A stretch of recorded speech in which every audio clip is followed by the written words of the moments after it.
Good afternoon, folks,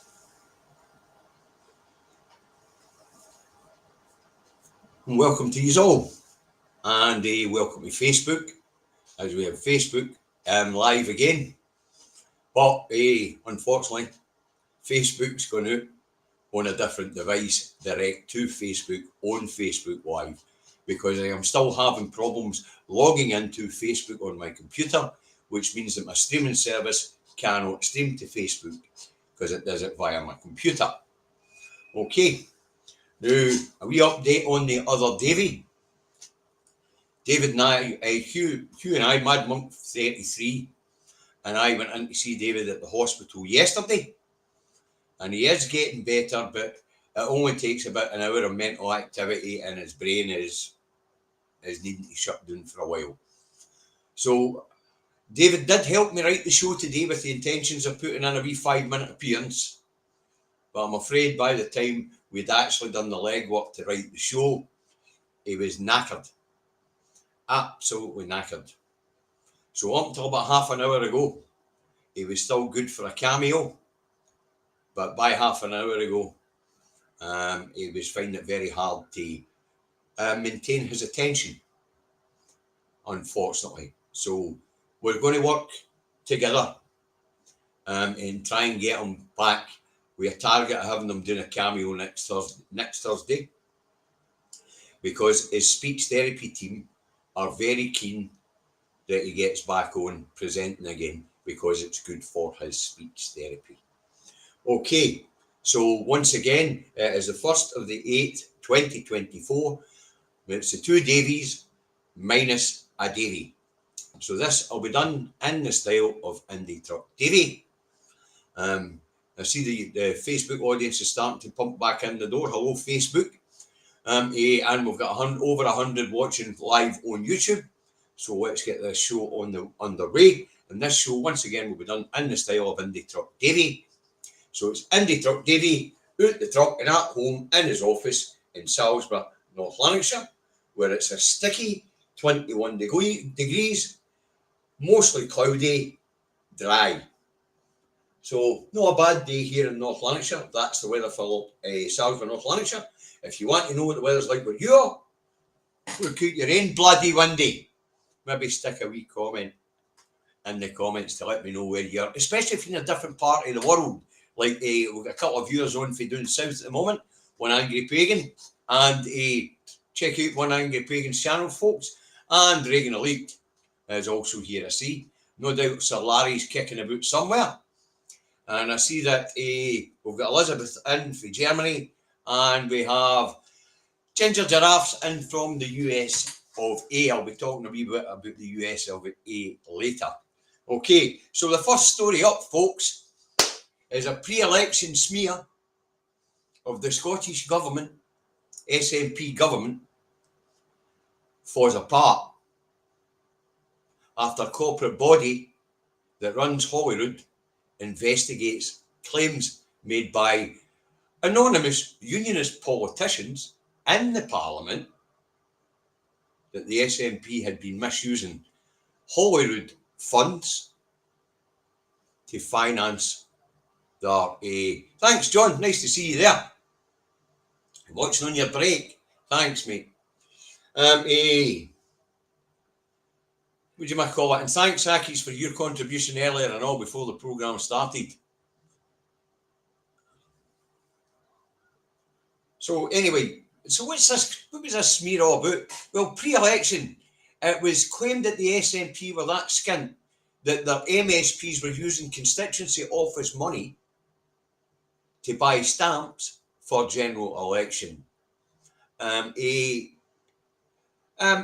Costs for general election purposes, which of course wouldn't be allowed.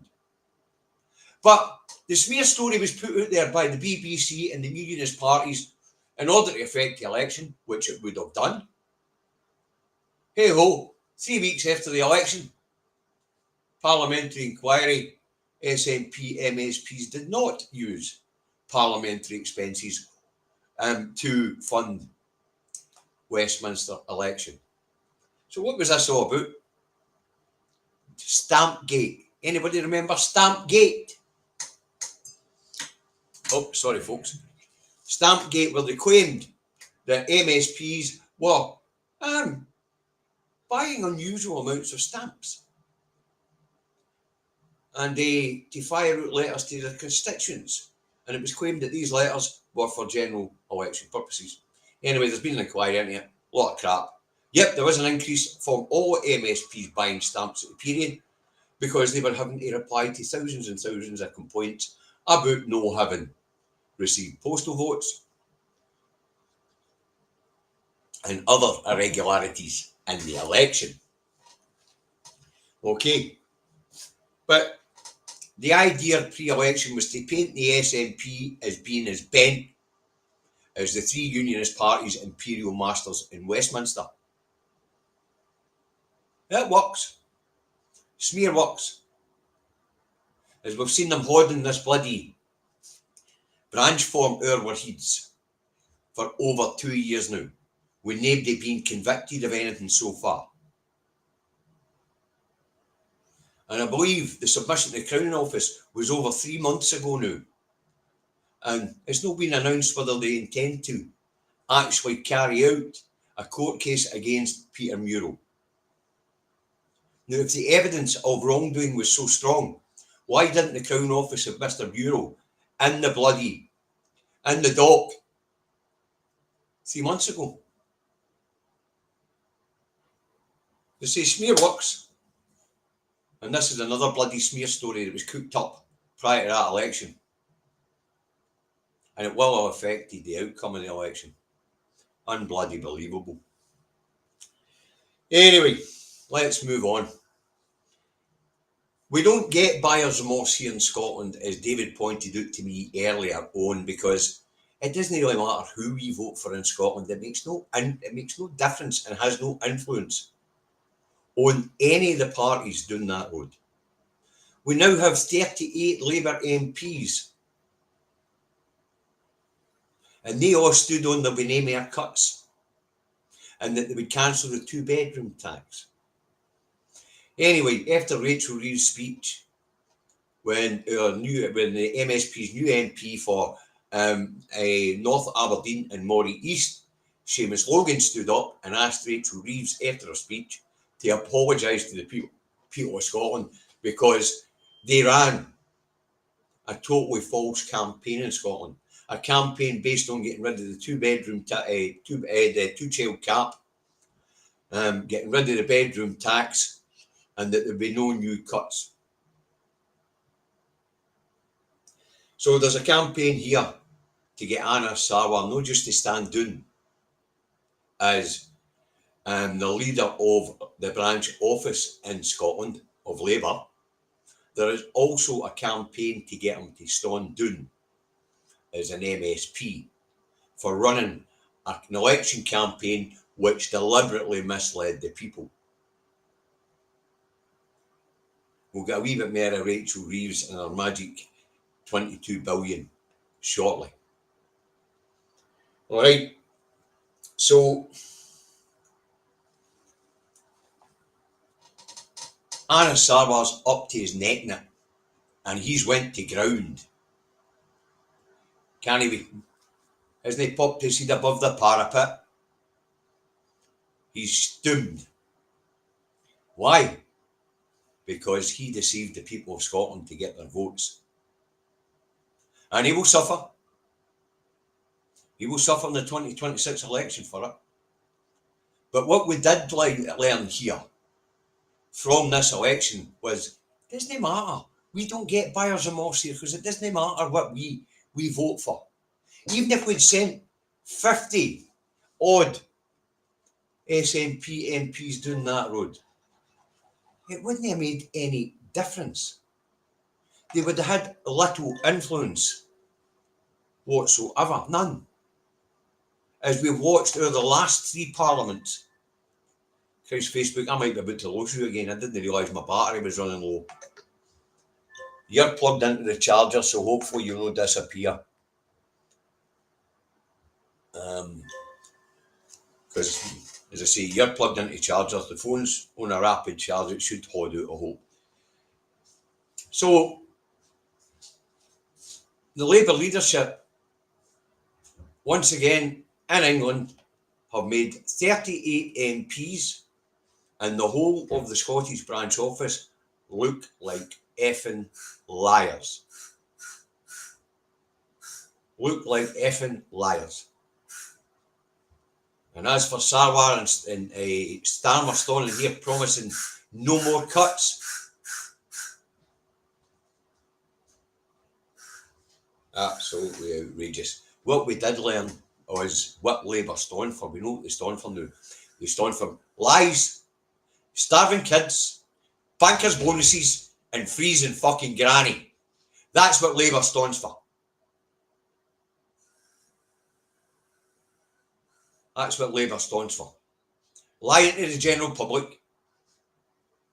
Very Tory, yeah. Starving kids. Very Tory, yeah. Bankers' bonuses. Very Tory, yeah. And freezing fucking granny. Very Tory, yeah. You know what they say, folks? Never trust a fucking Tory, red or fucking blue. Two cheeks, one arse, couldn't put a fag paper between them. But yous were warned. The elected were warned, and they weren't just warned here in Scotland. People like Reagan Elite, like No Justice, like Owen Jones, like Kernow Damo, me here in Scotland, we all fucking warned you.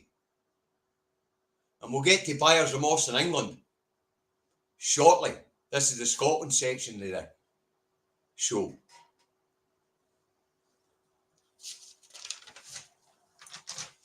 Right, number 3. Another this week's bad news story. Still on transport. We have another bollocks made up story on the BBC here in Scotland about CalMac. And that is the BBC taking a Freedom of Information report asked for by the Liberal Democrat leader Alex Cole-Hamilton. Now, in this Freedom of Information, he asked how much maintaining the CalMac fleet had increased from 2019 to now. And the maintenance bill in 2019 was 49.9 million. The maintenance bill today is twice that. In fact, over twice that at 129.9 million.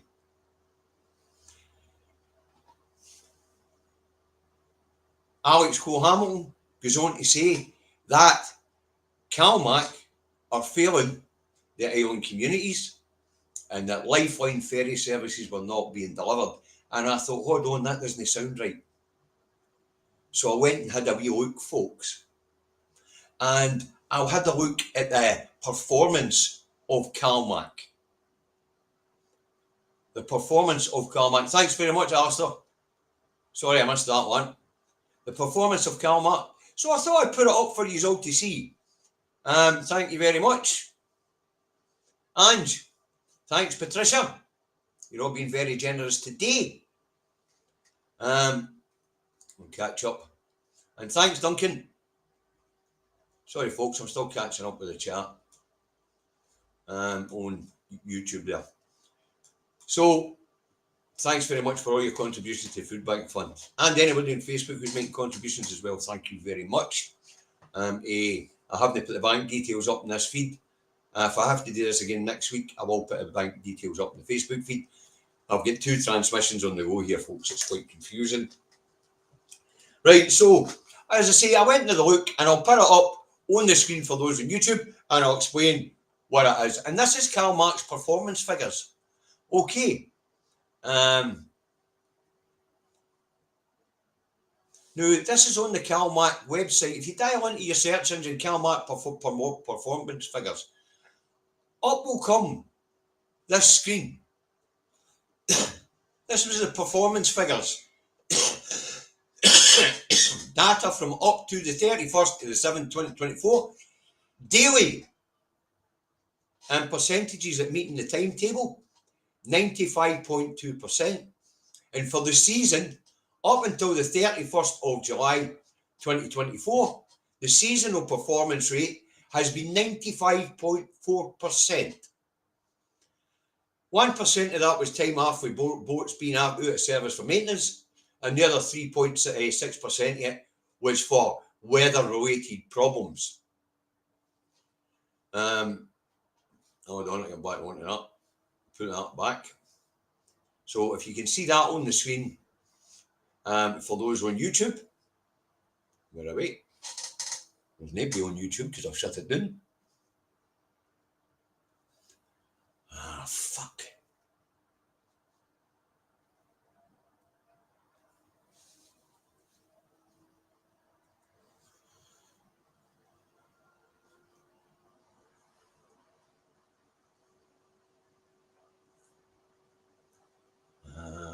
Enter studio. I don't know what's happened here, folks. Computers went balmy on me. Let me get back into my stream.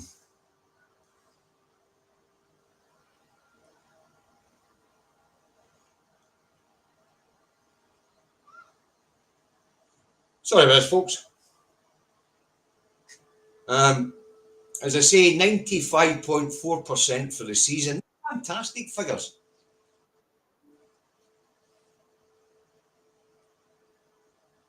Oh, something. Right, we're back. Sorry about that. Right, I'll stop sharing that. I seem to feedback now. I must have made them one of these open.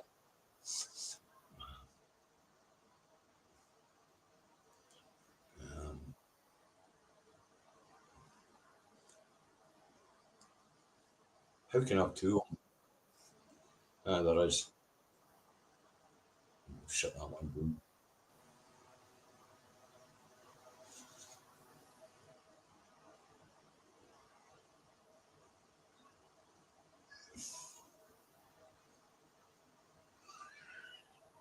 Right, the best I can. Well, I was hoping. I might try and shut that down. I don't know how I've done. I don't know what I've done.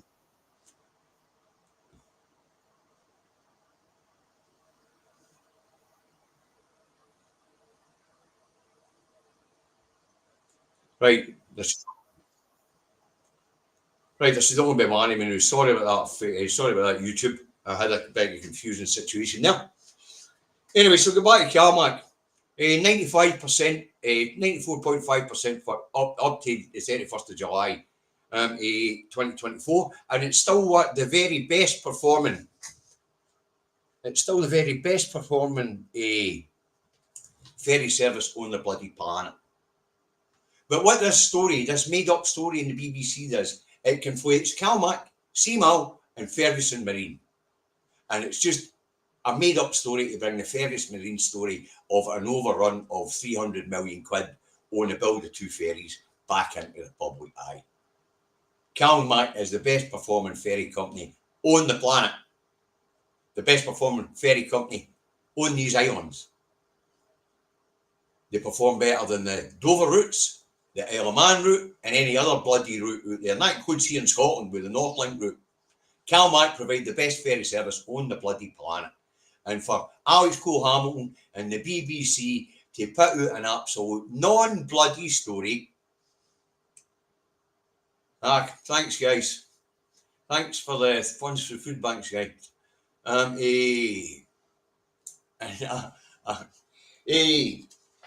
I say, it's a totally made-up story, conflated story, and the BBC need to be called out on this stuff, folks. So keyboard warriors, on your keyboards, whack the BBC with the heat with this. This idea that CalMac is a failing service with an aging fleet is bollocks. Yep, the fleet is aging, needs replaced, but it's been aging forever. CalMac's been in public hands since 1976. Devolution's only been around for 24 years. The SNP have only been in power for 17.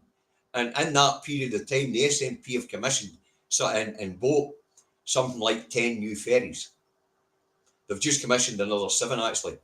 And when they commissioned the Glen Sannox and the other one that's down there at the Ferguson Marine, they also ordered one for Turkey, which set sail for Scotland on Wednesday, Tuesday or Wednesday this week. It was launched. So this story in the BBC, folks, on their political website, about half a mile long, all based on a freedom of information that says the cost of maintaining the fleet's more than doubled. Well, what they don't tell you in that period of time is that we've had Brexit, we've had an energy crisis, we've had high inflation, and a cost of living crisis. Yet, CalMac still turning a profit and still delivering the best ferry service on the planet. And for Alex Cole-Hamilton to be given airtime on the BBC to say that CalMac is letting down island communities, that's absolutely not true. Absolutely not true. And this is a completely bollocks made up story. And yet when you go into the BBC politics page, it's story number 2 or 3. Unbelievable. And by the way, on that CalMac performance page, you'll also see further down the page that they put up every single route, how many sailings per day on that route, and how accurate the timetable or a percentage of times will be able to meet the sailings.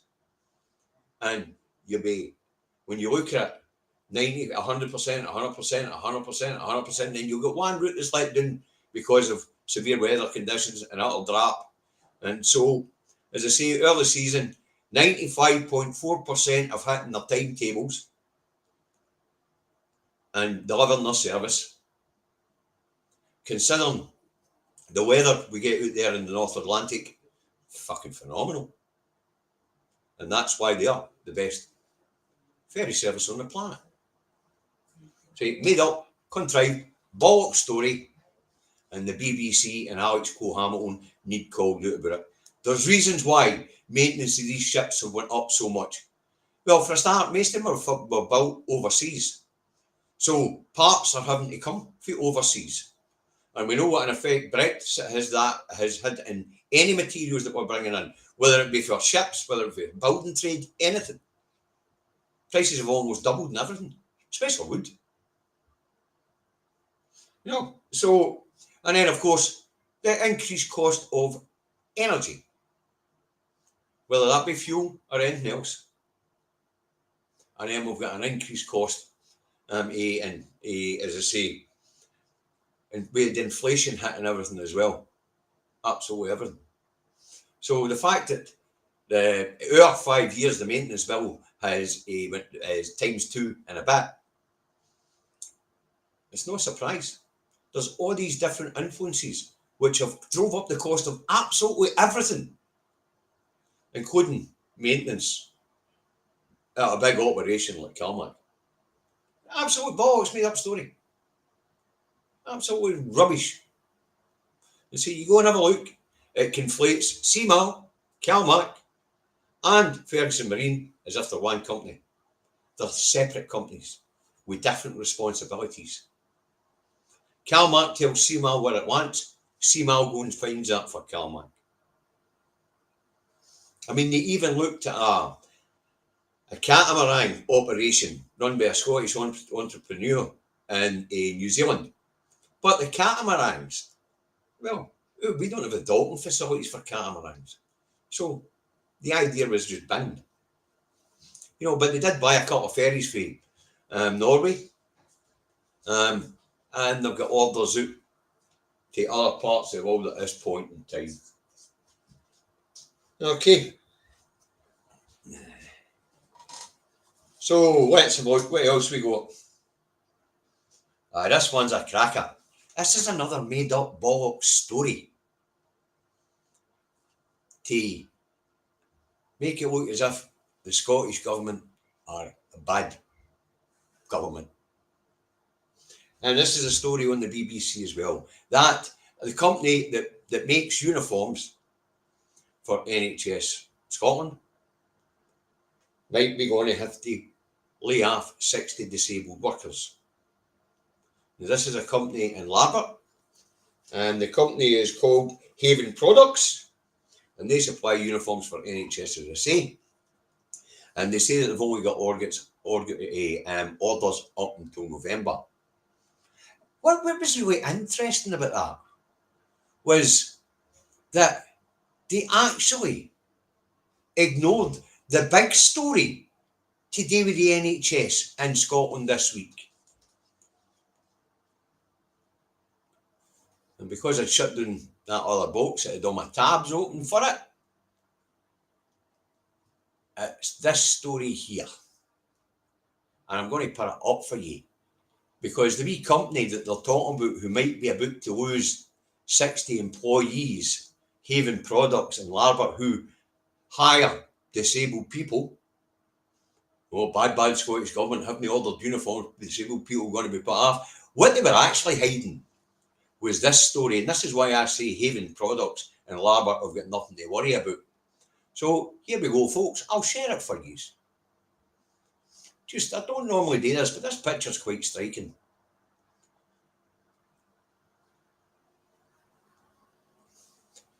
Hundreds of new junior doctors join NHS, Greater Glasgow and Clyde. That there, folks, is a picture of 270 new junior doctors who have just joined the Greater Glasgow and Clyde Health Board, starting off their careers in the NHS.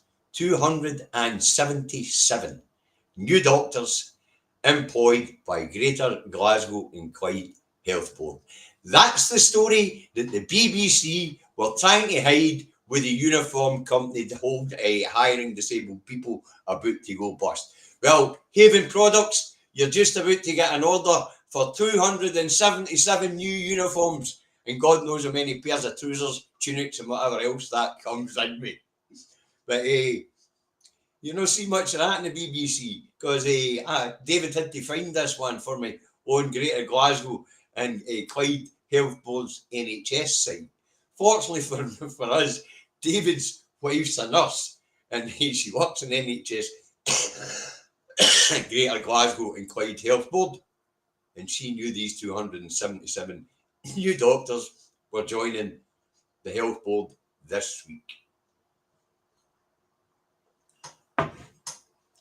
Anyway, so what does it say? NHS Greater Glasgow and Clyde has welcomed 277 junior doctors to the health board.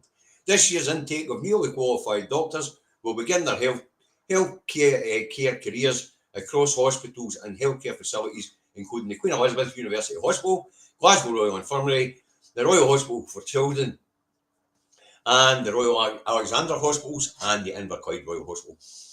So the BBC deliberately went looking for a bad news story to cover this story up. By the way, I dare say there are similar stories of new intakes of junior doctors right across the health boards in Scotland this week.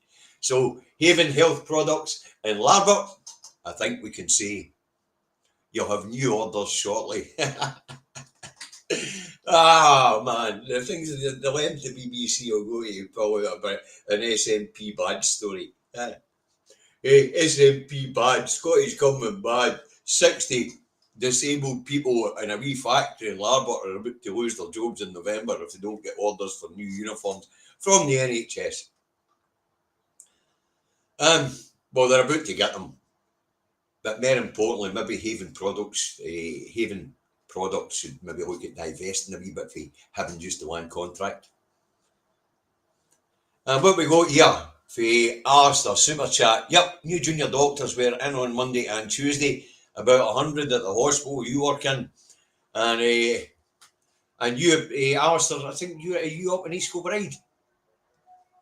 But as I say, 277 for the Greater Glasgow Health Board, and I dare say that there'll be similar numbers all over the place.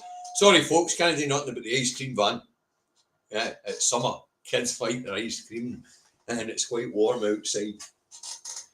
Right, so the BBC go hunting bad news story while ignoring good news story. Absolutely mental. But that's what we're up against here. You know, that's what we're up against. You know, with the media ignoring good news stories and going hunting for bad news stories. You couldn't make it up. Absolutely couldn't make it up. 212 years watching between base streams. Thanks, guys. That's a lot. Right, here we go. Right, other big story in Scotland today, and I mean today, is that Ivan McKee is telling us that where the Scottish Government used to just give the winter payment to all pensioners right across the board universally, because of decisions made in Westminster, that's going to have to change. Now, until Rachel Reeves announced the changes in Westminster,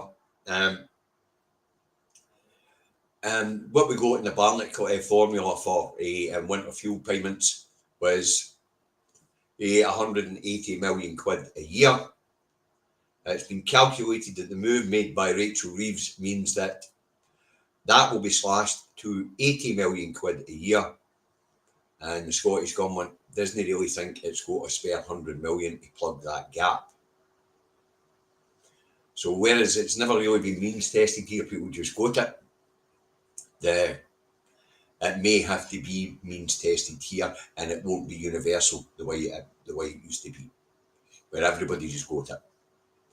Because what the Scottish Government did, it took the 180 million for Westminster, topped it up, and just gave everybody it. Ain't going to be able to do that anymore.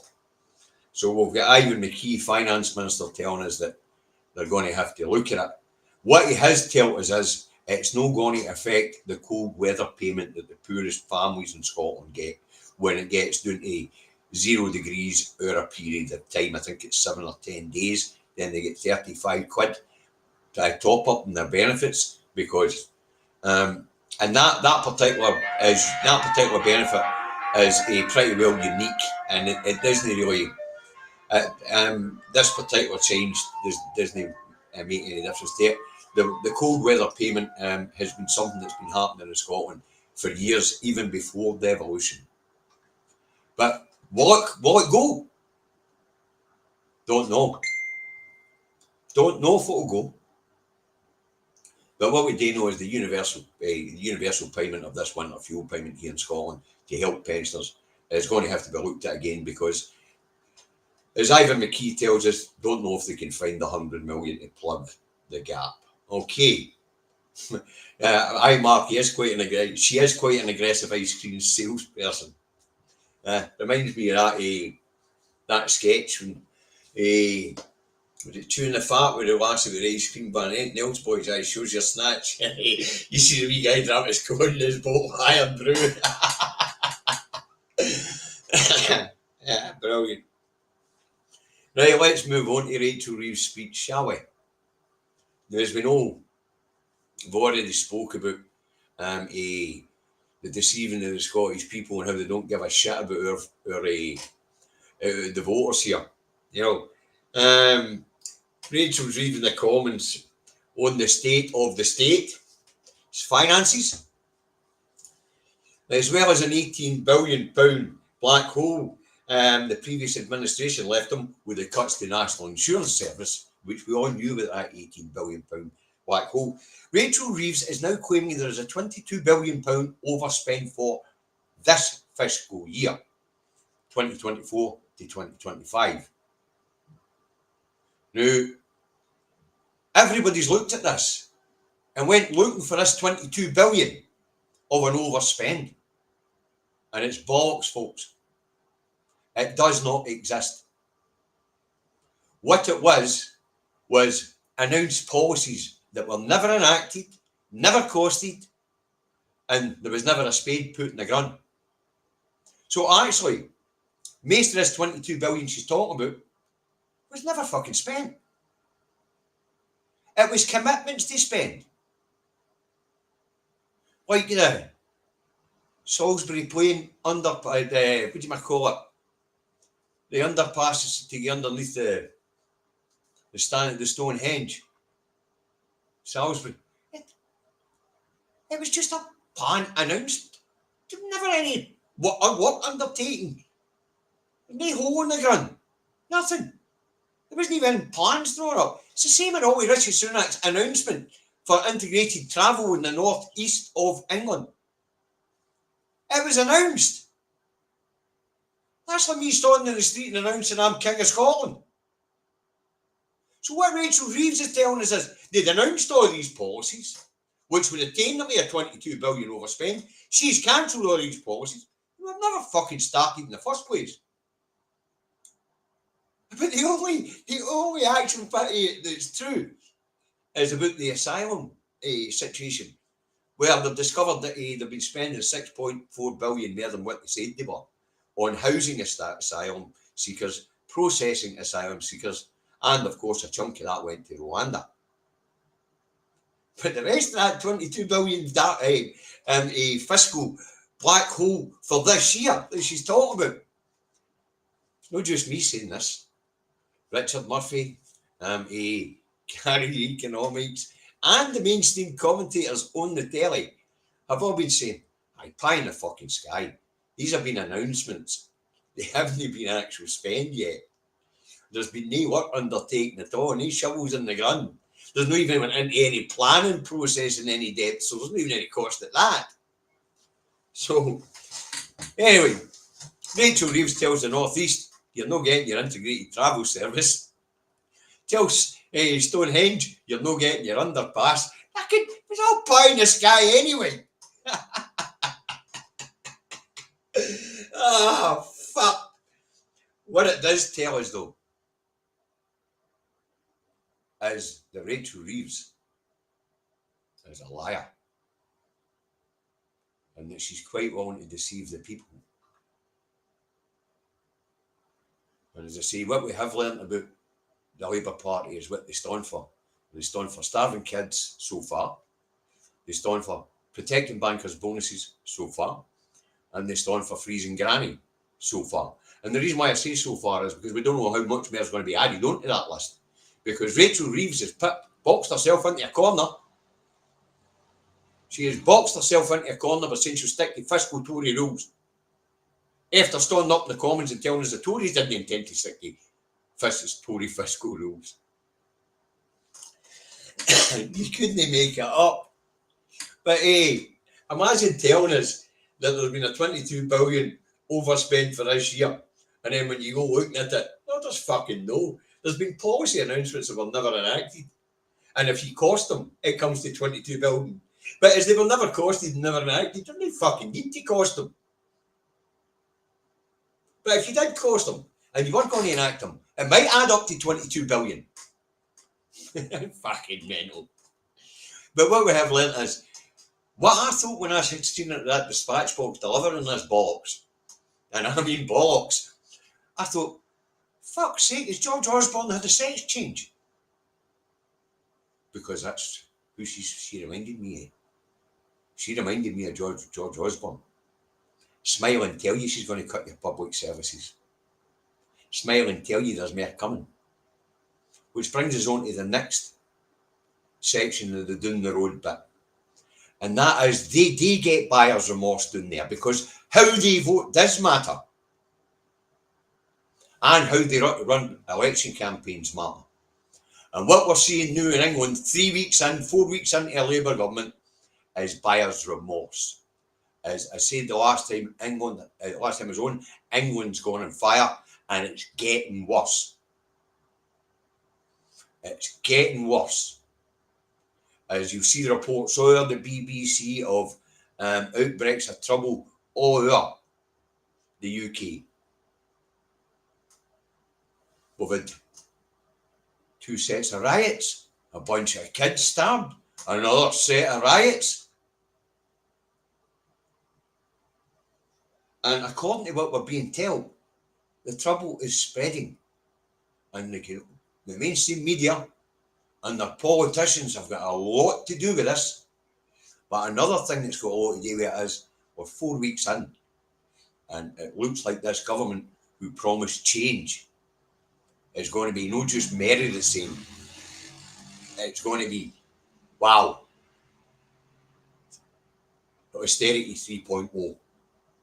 And as I say, we're seeing it going fire down that road now, and it's going to get worse. There is buyer's remorse down that road at the moment.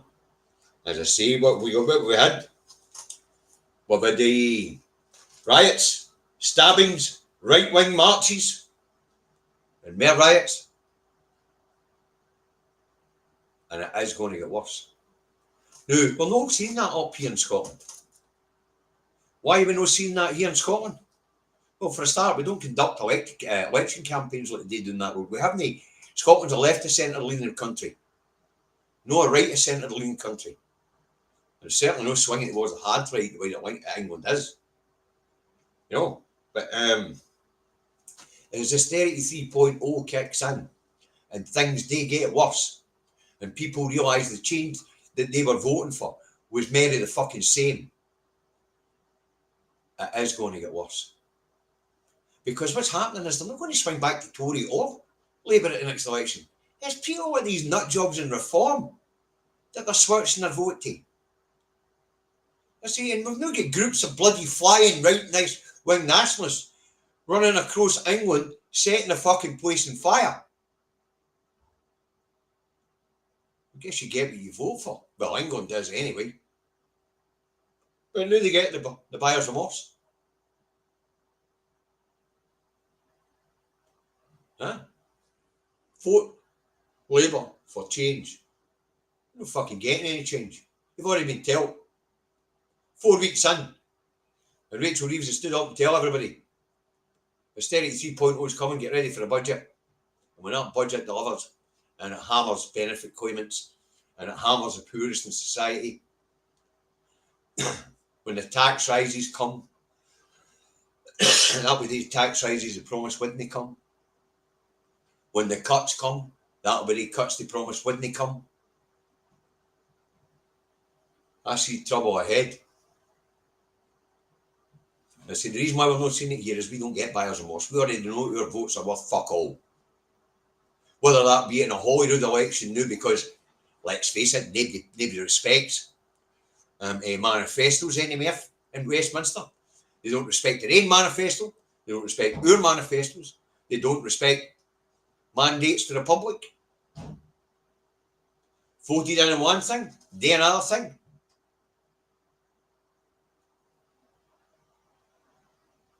And I can only see one outcome in England. And that is rip it up and start again. But as the state's digging in and won't rip it up and start again, and the politicians are owned by the corporations in the state, there is no change coming. And as I say, England is going on fire. Hi, Chris. England is going on fire. Why it is. You know, 222 E's watching now between the two platforms. That's quite good.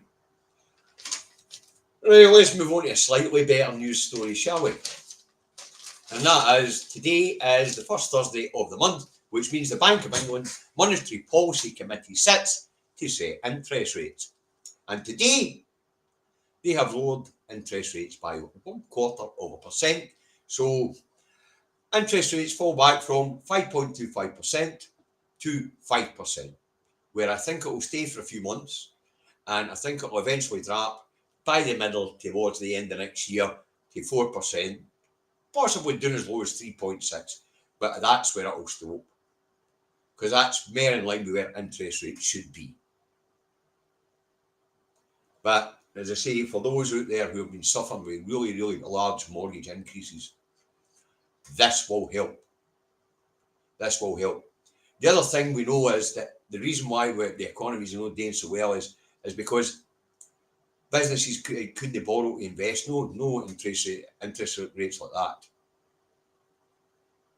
You know, but Labour will claim it's a victory. The Tories will claim it was them before they left. It's a victory. But as we know, the Bank of England Monetary Policy Committee sits independently of government, and its decides what interest rates based on inflation rates. All right. And as inflation rates have been stable at 2% over the last 3 months, they've decided they can drop interest rates a wee bit. And I reckon they'll wait 2-3 months before they make another drop again so they can see what effect that dropping of interest rates has had on the economy. All right, but if you get a big mortgage or you get debts out there, this 0.25% drop in interest rates will help you. It definitely will. Right, this next one cracks me up. Angela Rayner and her housing policy. Angela Rayner down the road has announced housing targets for down the road and announced that she's reinstating the target figures that the Tories had up until 2022. And she's going to change the planning system and all to allow developers to develop on what they're calling grey belt or lesser quality green belt land, whatever the hell that means. But basically, she's telling them how many houses they're going to build a year, and she's telling them what type of houses she wants to build. And she's going to change the planning as an incentive. Ain't going to make any difference. As for telling developers what to build and where, they'll tell you to fuck off. A, they own the land, B, it's their expense, and C, they've got to decide whether they're going to make a profit out of it or no. Because developers don't want to become landlords. There's none of this money being allocated, money being allocated to build houses, as far as I'm aware. But I remember right, Starmer said we're going to get private enterprise, private finance to do these things. Thing is, if I'm a developer and I'm sitting on a block of land that I could develop on, I'm not building council houses there. I'm building something that I can make a profit on. I don't want to be a landlord. And if I don't think I can make a profit on building anything in that land at this point in time, then I bank the land. In the hope that the land becomes more valuable. Or in the hope that as time goes on, if I can afford to hold on to the land, that I will be able to develop that land and make a profit. So, what are targets? The pre-2022 targets, what was it, 300,000 houses a year? The Tories never met it. Labour will never meet it, and there's a reason why they didn't meet it. You're only going to build houses if people can afford to buy them.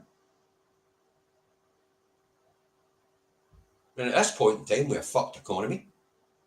Nobody get any disposable income. How hard that is to get a mortgage. How big a deposit you need. If I was a developer, I'd be sitting on that land I'd banked. No matter how you change the planning. I'm not building if I can't make a profit. And I'm not building to become a fucking landlord. Simple as that. Unless somebody wants to buy the land and pay me to build council houses on it, then I might consider it. This is just pie in the sky shit. It's a bit like Rishi Sunak at the end of his premiership making policy announcements that we're never going to go anywhere except for allow Rachel Reeves to storm up the Commons and say, oh, an additional 22 billion and overspend in the 2024. They've spent a fucking penny except for 6.4 billion in the asylum system. You know, this is the same for Angela Rayner. Pie in the sky, pish. If the government's not going to allocate money to councils to build social housing, then it's not getting fucking built. Simple as that, no matter what Angela Rayner says. Just not getting built. And as Keir Starmer said, it's no public money it's going to build these houses. It's private money. I heard that. Fuck. Really, you couldn't make it up, folks. So, first month in power, don't want to be unfair to Labour, but unfortunately, they're making it fucking easy. They are making it real easy to be unfair to them. Because, as I say, so far what they stand for is starving children, bankers' bonuses, and freezing fucking granny. Right. Let's move on. Quick nip out to the States, and it looks like Kamala Harris is setting the heather on fire and turning the potential defeat for the Democrats in November on its heat to a potential win. She's also having a pop at Trump, where his age. We say why Trump had a pop at Biden, where his age. It's quite funny. And now Trump's having a go at Kamala Harris's ethnic background. But he is a right-wing nutter. He is a racist. So, you know, at this point in time, it's actually looking good. It's looking like the world might not have to put up with another 4 years of Donald fucking Trump. But it's a long way to November. But I can see the US election starting to get really interesting now, actually. I can. Right, let's see what's going on in Gaza, shall we? Iran vow revenge after Hamas leader assassinated in Tehran. This is not good, folks. Netanyahu, as I said the last time, is trying to widen this conflict. He knows he's in trouble. Israel's fucking skint. Allies are starting to turn their back on Israel. So Netanyahu reckons if he widens out this conflict, then he'll be able to hold on to the support of the rest of the world. Right? And they say Iran and Israel and Iran, if they go, I can see Turkey and everybody getting fucking involved in this one. And there won't be nothing left of the Israeli people. Nothing. Netanyahu has made Israel a target. UN report saying Israel may have tortured Palestinian prisoners. What do you mean fucking may have? They have. But at least now the UN's released a report saying that they have. And the attack in the Golan Heights, Israel's claiming that the Hezbollah done it and killed their citizens. It wasn't their citizens. It was Syrians. And the Golan Heights is occupied territory, like the same way that the West Bank is, and the same way that the Gaza Strip is. The Golan Heights is a stolen part of Syria, occupied by Israel. Did Hamas do it? Well, Hamas said they didn't do it, and it doesn't make any sense for Hamas. Hezbollah. Hezbollah said, did Hezbollah do it? Well, they say they didn't, and it wouldn't make any sense. But as I say, hell bent widening out this conflict. With Lebanon, Yemen, striking into Iran. This is not good. It's not good.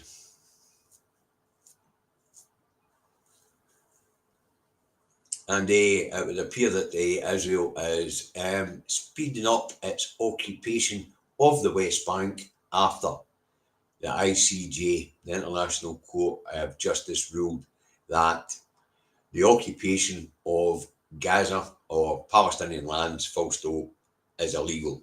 I'm sure they'll get round to the Golan Heights eventually. So, they say Israel's hell-bent, or Netanyahu's hell-bent, widening out the conflict. And it's not looking great. Same and all with Ukraine. The big news for Ukraine this week is that Germany has plans to halve its military aid for Ukraine. And unfortunately for Ukraine, as this conflict drags on and European nations get weary and their people get weary of the expense, then I'm afraid Ukraine's going to get less and less. It's no good. A big announcement like Germany's halving its aid package to Ukraine, including weapons. That's a big blow. Now, we don't know how Kamala Harris, if she gets in, will deal with it.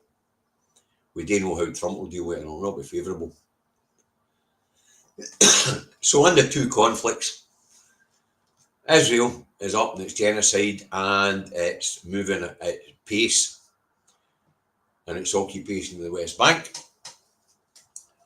And as the conflict drags out in Ukraine, as I've said before, Ukraine's running out of manpower. The manpower they've got's exhausted. Europe's getting bored with it. They really need a settlement in Ukraine. And as I say, at the same time, we'll get a NATO commander telling us that that bloody conflict could carry on for up to a decade. As I said, there'll be nobody left in that fucking meat grinder in a decade's time. Nobody. And apparently Ukraine held off a massive drone attack from Russia last night. It would appear that's the direction the conflict's gone in. Missiles and drones as they get bogged down in the Donbass. Alright, that's what I've got for you today, folks. Absolutely a couple of contrived and made up pish stories for the BBC. Good news story totally avoided by the BBC as NHS Scotland takes in NHS boards right across Scotland take in the new intake of junior doctors. And Labour are turning out to be a bit of a disappointment. And England's gone on fire. There may be trouble ahead. Anyway, that's my pro piece of day, folks. I hope you found it entertaining. I hope you found it informative.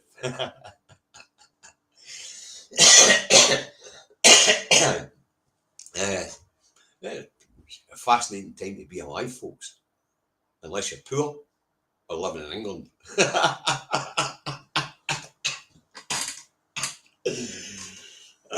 But it does show you that if you take the story of the Scottish winter payments, which was universal, it just shows you how decisions taken in Westminster, they impinge on devolved policy. They affect the Scottish Parliament. And the story about Labour's attitude to Scotland. We're running a totally dishonest campaign here in Scotland, and then no giving a shit. The leadership down there no giving a shit what happens to Anna Sarwar or the Scottish voters. They say that Scottish voters don't get buyer's remorse the way they're getting it in England. As David pointed out to me as we were writing the show together, David, there is no buyer's remorse for the people in Scotland. We already know it doesn't matter who the fuck we send to Westminster. Their voices don't count. Their democracy doesn't count, as we've seen. Scottish Parliament democracy ignored by Westminster. Scottish voters fucking ignored by Westminster. Scottish voters lied to by a Westminster party in order to win an election. What? There's no buyer's remorse in that. We're used to lying bastards lying to us to down that road. You know, simple as that. Thanks, Duncan. Thank you, dear boy, for that contribution. And thanks everybody else for your contributions. As I say, I hope you found it entertaining. I hope you found it informative. Now, if you haven't already subscribed, folks, hit the subscribe button. If you have already subscribed, hit the like button. And even if you haven't already subscribed, hit the like button, please. It helps the algorithm. And share across your social media platforms. All right. It's good to have Facebook back with us today. Trying like hell to get Facebook back open my computer. They're just not letting me in, folks. So if I've got to keep doing it in two different devices because I don't want to lose my Facebook audience, then that's how I will do it. Okay. So for those of you on Facebook, bye for now. And for those of you on YouTube, there is the after chat show, which I can't go into at this point in time, which I will pop into at 10 o'clock each night. If anybody wants to come on at 10 o'clock for a quick hour's chat, then that'll do. That'll do.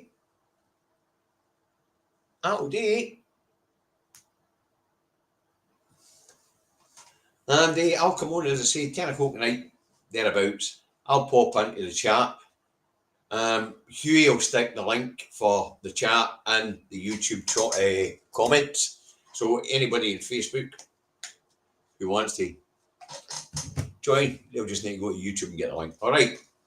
Catch us all later, folks. Look after yourselves. We'll be back on Monday to do it all again. And I will schedule the programme right after this one. I forgot to schedule it until this morning, folks. Okay. Catch us later. Bye for now.